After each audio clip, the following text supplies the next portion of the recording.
Hey there, StarCraft fans! It's Falcon Paladin coming at ya with yet another edition of StarCraft 2 Legacy of the Void. Today it's going to be a match I'm very excited for. It's going to be ShoWTimE versus Reynor here on Thunderbird the Ladder Edition.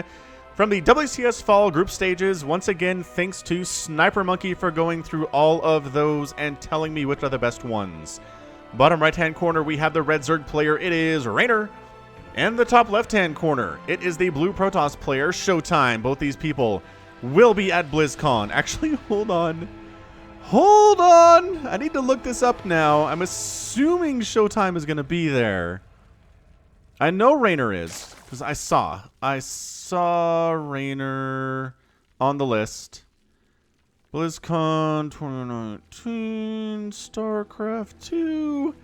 But, ShoWTimE's actually had a fairly disappointing year compared to what he was doing in 2018. So, okay.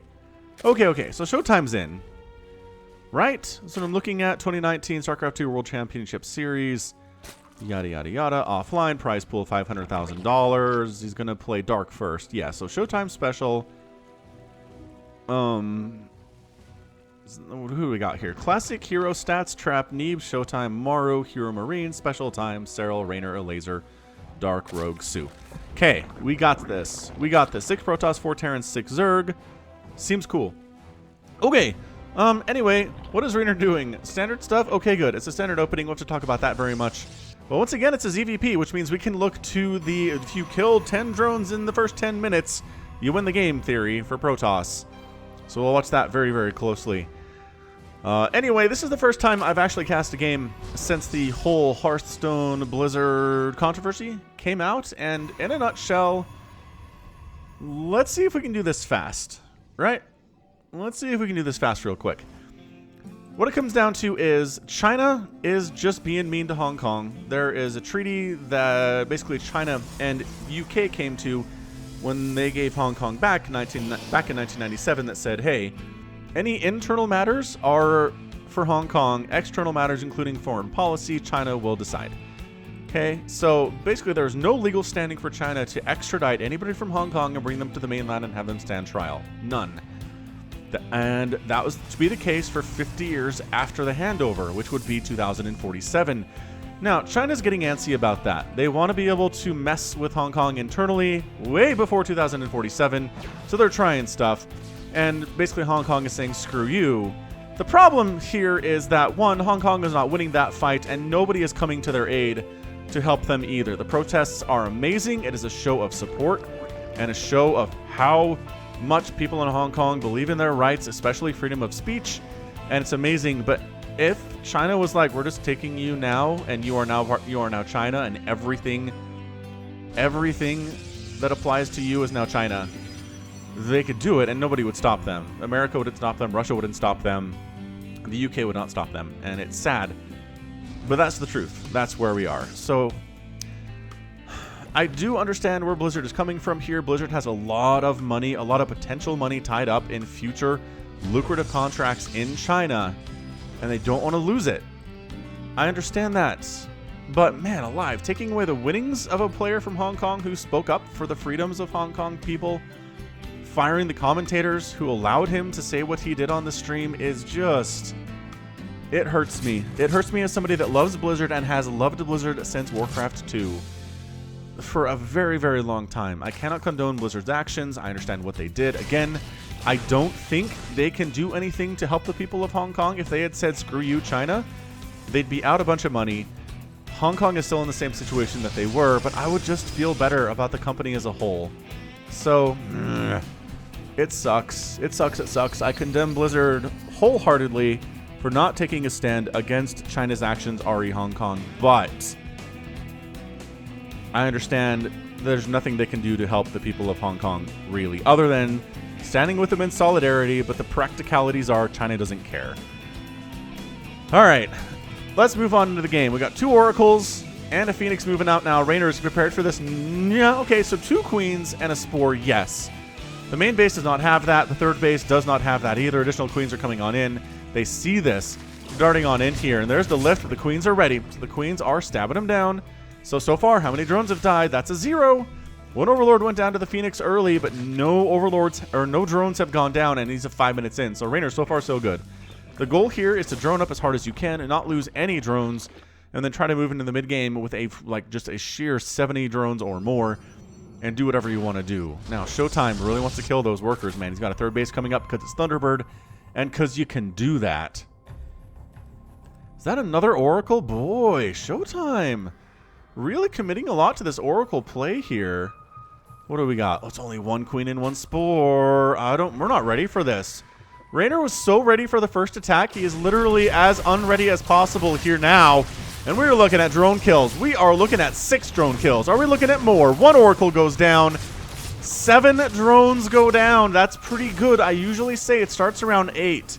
Starts around 8 drones where you start to really get worried here. Oh my gosh, we're going to take down that hatch? No. The Queen anti-air is too good and the Oracles push out. So 7 is just right on the line. Meanwhile, 2 Adepts sneak in and they get the 10.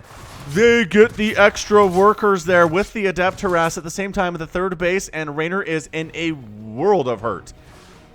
I would love to be proven wrong in this theory, but every single game that I have cast where the Zerg player has lost 10 drones in the first 10 minutes, that's 14 drones, they've lost the game. Every ZVP. The sample size is getting bigger all the time, and I wish it didn't just boil down to that. I wish I couldn't just take the game and put it down to its just bare essence that way, because it makes it feel like all that matters is this harassment. And I don't think that's true, but I'd love to see an example of a situation where a Zerg player loses 10 drones in the first 10 minutes and beats a Protoss. Right? Beats a professional Protoss as good as the Zerg player is, because that matters, right? If Reynor played against, like, me, sure, I could probably kill 10 of his drones. He'd probably just let me kill 10 of his drones in the first 7 minutes and then just beat me anyway because it wouldn't matter. But against somebody like ShoWTimE, who is one of the best foreigner Protosses in the whole world, and somebody who is going to BlizzCon, it hurts a lot. We got Hydras popping out. The Hydra Ling is actually pretty good against Archons. The Archons want nothing to do with that. Oracle trying to sneak back in, but great positioning here by Reynor. His fourth base is up. See, Reynor has all the pieces that he needs, except he only has, well, he's got 79 workers now. I was going to say, his worker count is not as good as it could be otherwise, but it's true. He could have this sooner, except he lost those early drones. So it's not too late. It is not too late for Reynor to prove my theory entirely wrong. I would love to see that here today. I like Reynor as a player. ShoWTimE has worked really hard to slow the Zerg player down. Maybe Reynor has found a way to overcome this just by basically making so many drones that he can afford to lose even 4 more here when all is said and done. 7 kills on that Oracle. Another base coming up for ShoWTimE. So 5th bases are simultaneous here for the Zerg and the Protoss, which is bad for the Zerg. Storm's on the way, which is really good against this Hydraling Bane stuff. Hydraling Bane, pretty scary. Otherwise, though, Archons and Immortals do pretty good against the Banes. And then you want the Storm for the Hydras. So yeah, you got the Archons, you got the Immortals, you got the Storm, you got the Zealots. You really, really, really don't want to allow the Banelings to just crash on top of your Zealots or your High Templar. Hitting anything else is preferable, especially the Immortals and the Archons. That's totally fine. They're trying to get back there. Force Fields say no. Absolutely not. The Hydras are trapping the Immortals out here, though. One Immortal goes down before he can get elevated up by the War Prism here. And if that's a cancel, I was going to say, Reynor has absolutely forced a cancel on that 4th base. Nice attack. Really nice attack. A sentry goes down during the attack there, too. And the Immortal is alive with 30 HP and 9 total kills. Keep thinking this is a drop of some kind, but it's totally not. What the heck was killing drones during all of that? Why are their drones dead? Must have died. It must be the Oracle trying to go back in. Oh, that Warp Prism is out. Thank you for coming, Mr. Warp Prism. This little Zergling's on patrol. ShoWTimE is replacing his 5th base. Reynor's is already done. He's saturating it with 93 workers. 93 in 9.5 minutes. Where is your macro, fellow Zerg players? Do you have 93 drones in 9.5 minutes? Probably not. ShoWTimE sitting on 66 workers, which is totally fine with him. He's not making any more probes for the time being. He wants his armament supply to be bigger, as it is pretty big at the moment. Force fields are going to be huge here. These Zealots do go down, as Reynor has lost games because of Zealot attacks just constantly coming in and sniping bases on the edges, so he's watching out for that. That is something he's improving his game with for sure. I love to see that, and especially young players who just get better and better at certain things. They're already really so good, but just improving all the time is nice. Spire on the way from Reynor, probably for Broodlords. I gotta say that's where we're headed at some point, trying to take a 6th base down south at the 6 o'clock position. Zealots will have something to say about that though, and really doesn't want to cancel it, but he might just have to anyway. Oh my gosh, he saved it just barely though. Meanwhile, Zealots get into the 3rd base and Zealots get into the main base, because this is how you play PvZ. It's just constantly harassing with charge lots all the time and forcing the Zerg player to respond in situations they'd rather not be responding. They'd much rather be out attacking you and killing your stuff on the creep here, which they can do kind of at the same time because Lings and Banelings are really fast. And Hydras with the speed upgrade. But we got ourselves Tempest in production as that fleet beacon comes in. Preparing for the Broodlords that are not even really close to being here yet.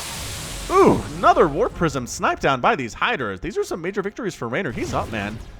He has up 149 to 200 total supply. He is maxed out. He's got the right composition for what ShoWTimE is going for here. The Storm is going to cause him some problems. Yes, for sure. The Creep Shred is pretty fantastic here too, though. Trying to dart on in. Hey, yeah, go ahead. Use your Storms on these Zerglings. Then the Hydras and Banelings can do their work, but Reynor doesn't like what he sees and pulls back. That Archon doesn't like what he sees, but goes in and ends up dead. Yeah, a little bit sloppy there from ShoWTimE, not saving that. Dude, I'm not sure what else he was working on. Corruptor's on the way, Girder Spire on the way. Mothership coming in. And Reynor, again, does save the 6th base down here. Throwing down some Spine Crawlers, recognizing the threat that Zealots can be to that base because it's already so injured from their Psy Blades. But we're 11 minutes in, and Reynor is working on that Tier 3. These games are fast. These games are really, really fast. Zealots! Nope. Not going to happen.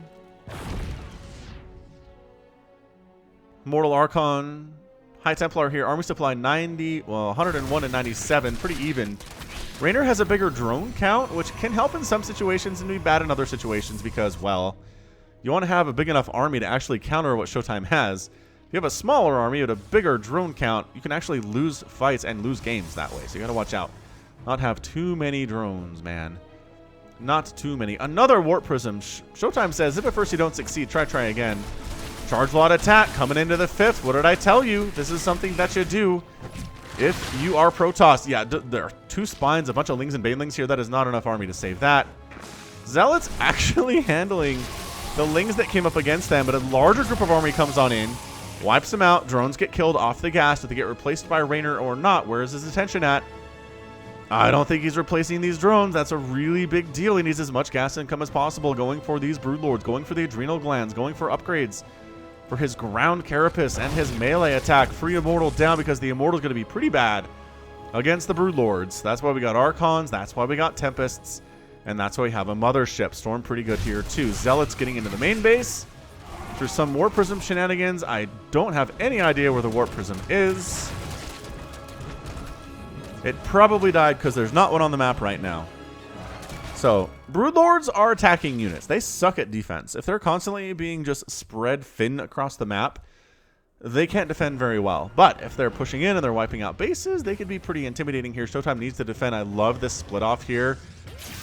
Oh, that's such a good split off here. The army is dealing with this while most of Reynor's army is down here. Going after this Nexus, actually sitting in range of cannons, which I don't really recommend, but it's working out for him. And he's going after the... Oh, that Nexus is down. The Tempests are coming in to try to save it, but they're too slow. Pushing up the other side here, too. Banelings trying to crush into this mineral line. They have the upgrades to cause them problems. 1824 probes go down. And the 6th base goes down. Rather, 5th base goes down for ShoWTimE. His 4th is not looking very happy either. Couple Broodlords end up going down there, and by that I mean 2. Exactly 2. Trying to chomp down those High Templar.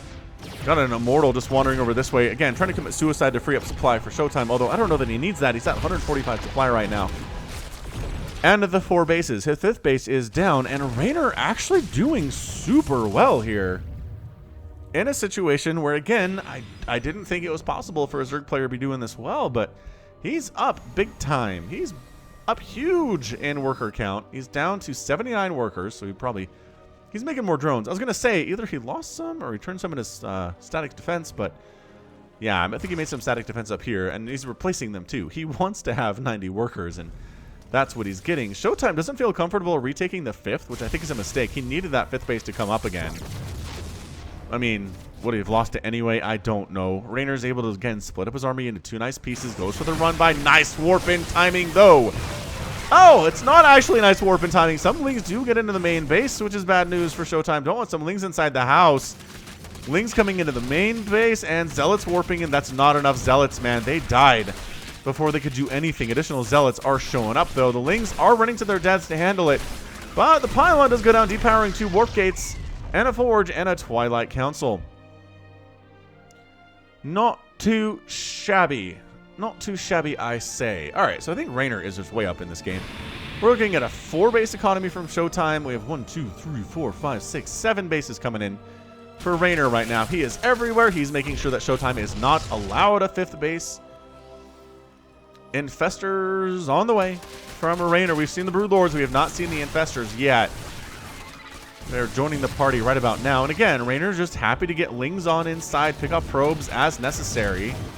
5 more probes go down. The Banelings are trying to find stuff to explode onto. I guess maybe those Zealots are not a bad target.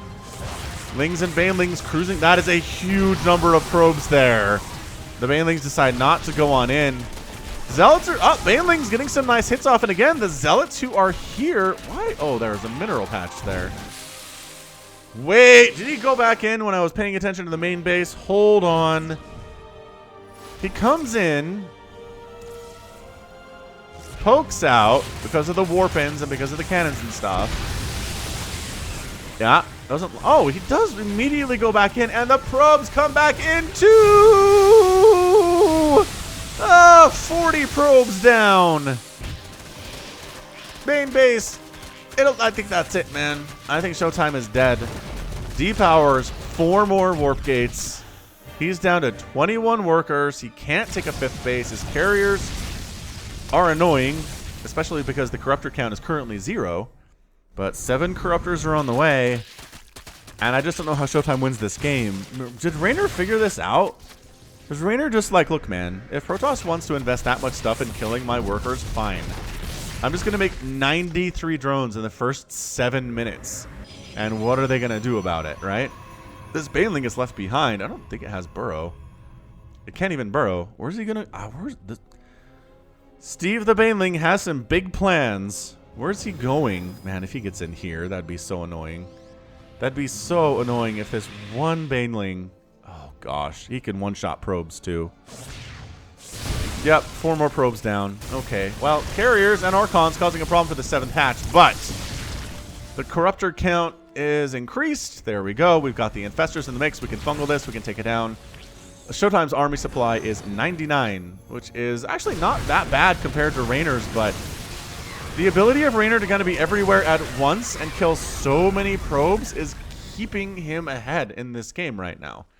Again, army supply 93 to 116. It's not a huge, massive advantage for Reynor, but he's got the stuff that he needs. He's got Corruptors, he's got Broodlords, he's got Banelings. And in this situation where there are no Void Rays to handle the Corruptors at all,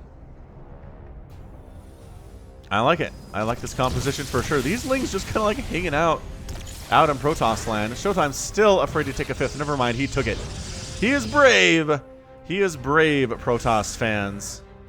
Without question, and he did take out a base. So he's slowing down Reynor as best he can. Reynor's replanting his 7th up north. That bug is bugging out hardcore. You can see it better from a distance for some reason. Attacking up the middle. We got, again, the Archons are pretty much unopposed here. That number of Hydras can't do anything. The Lings can't do anything. Neural Parasite is coming in. Nice whiff on both those fungals, though. That kind of hurts if you're Reynor. That's okay. It's just energy, right? And the 7th hatch goes down. All right, man. ShoWTimE's going to force a cancel on this 5th. There's really no saving it. That one Archon's not going to do it. I don't think the Mothership can get here in time. There's an Overseer anyway. Yeah, that 5th Nexus is down. So once again, man, ShoWTimE ends up getting 14 drone kills in the first stages of the match. We've seen him do this before and win, but I don't see the win. I don't see the path to victory here for Protoss. There are how many Infestors, Falcon? Well, I'm glad you asked. Because there are 22. And they have Neuroparasite. Yeah. So look at Neuroparasite. Every carrier, Warp Prism, every High Templar, an Oracle, every Archon. All of that. I think. Does that math make any sense? I'm not convinced it does. But it feels in my heart that it is true. Oh my gosh, this poor base. Alright, well, rest in peace, probes. 3 of them go down. That could have been worse. Could have been worse. This base is in a lot of trouble. 2 Stalkers, actually a pretty good answer here. Alright!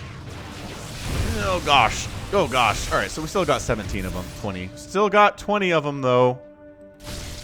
ShoWTimE's down to 25 probes. He's been trying to replant them and replace them. It's just not been working out.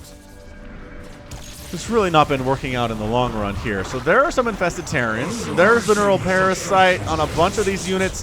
Whoa! They do recall even if they've been Neural Parasited. The little tentacle goes, whee! That was awesome. That was super good.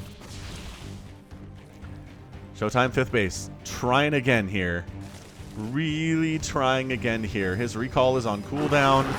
Infested Terran's getting tossed down. There's, again, all the Neural Parasite in the entire world is happening right now. The mothership wants to stay away from this as much as possible. Just largely a ground army going here. Doesn't go super well. But this is going much better for Reynor. Oh, that 4th Nexus is going to go down. 5 more probes die. The Caustic Spray and the Infested Terran Fire managed to make it happen. ShoWTimE marching down to the south. Going after these spine crawlers. He's also got some zealots up here at the 7th hatchery. This is like an 8th now. Nuh-uh. ShoWTimE, you're not doing this. Right? You're not. You're not doing this. Alright, so he Neuroparasites a couple High Templar. And apparently a carrier. Maybe a Tempest. There's the recall. And a bunch of ShoWTimE manages to get out. But he did, again, wipe out a base. But no, there's your good game. It wasn't enough. Wasn't enough. Good game. Reynor wins the thing. ShoWTimE's down in 21 minutes and 43 seconds. And the curse is broken. My theory is not 100% accurate. You can actually lose 10 or even 14 drones in the first 10 minutes of a match in a ZVP and win. Apparently it's hard. But Reynor maybe has figured out a key, which is, again, making 95 drones in the first 7 minutes and just calling it good. Which, my macro is not as impressive as it turns out, but I can do better. Anyway, hit that like button if you enjoyed the game here. Boy, I don't know that we've had, like, a lot of Zerg wins recently. For as much as we've been talking about Zerg OP, at least on this channel, which, small sample size, hasn't been super evident. So maybe if all you watch is my stuff, maybe you're not thinking Zerg is overpowered. I don't know. But I'm sure you guys are watching GSL. I'm sure you guys are watching WCS events and super hyped for BlizzCon. Anyway, if anybody has any questions about my stance on Blizzard in China, let me know in the comments. I'll respond to them. I read every comment anybody ever posts on the channel on any of my videos. But, yeah, man, Reynor, he just out-macroed is what he did. He was able to shut down this 5th base for long enough that ShoWTimE never quite had the army supply necessary to hold what Reynor was doing. Reynor was able to get the tech switch into the infestors as necessary, got the corruptors up too. Just lost a couple hatcheries. I mean, generally, if a Zerg player ends up losing a couple hatcheries and has one canceled, it's not good for them. But if you kill 2 Nexuses on the other side, you're going to have a better time. Resources lost 38,000 for ShoWTimE and 37,000 for Reynor, and that's kind of a big deal. But this number right here, 99 probes killed. That's the biggest probes killed number I've seen in a long time. And 48 drones down, which is, again, good work by ShoWTimE, but you can't lose 99 probes and 2 Nexuses and really win against Reynor. I mean, 4 Broodlords down, 7 Infestors down, but there are how many at this point in the game? 15? 15 Infestors with 6 more on the way, which is ridiculous. You know how it is. It is. All right. Well, fun game, though. Really nice back and forth. Thank you, Sniper Monkey, for finding that one. For a second, I thought maybe ShoWTimE could come back. I really did. I was going to give this the epic tag of all epic tags if ShoWTimE came back. Just like whittled his way back, slowly picked off expansions, slowly killing drones, managing to stabilize at 5 bases. That would have been amazing, but nope, it wasn't in the cards today. So Reynor gets the win, and that's going to be it for me. But this has been Falcon Paladin coming at you with yet another edition of StarCraft 2 Legacy of the Void. go ahead and hit that like button, hit that subscribe if you like what you saw and what you heard today. You can also catch me on Twitter, Facebook, Patreon, and Twitch, all at /Falcon Paladin. And until next time, as always, thank you so much for watching, and you take care of yourself.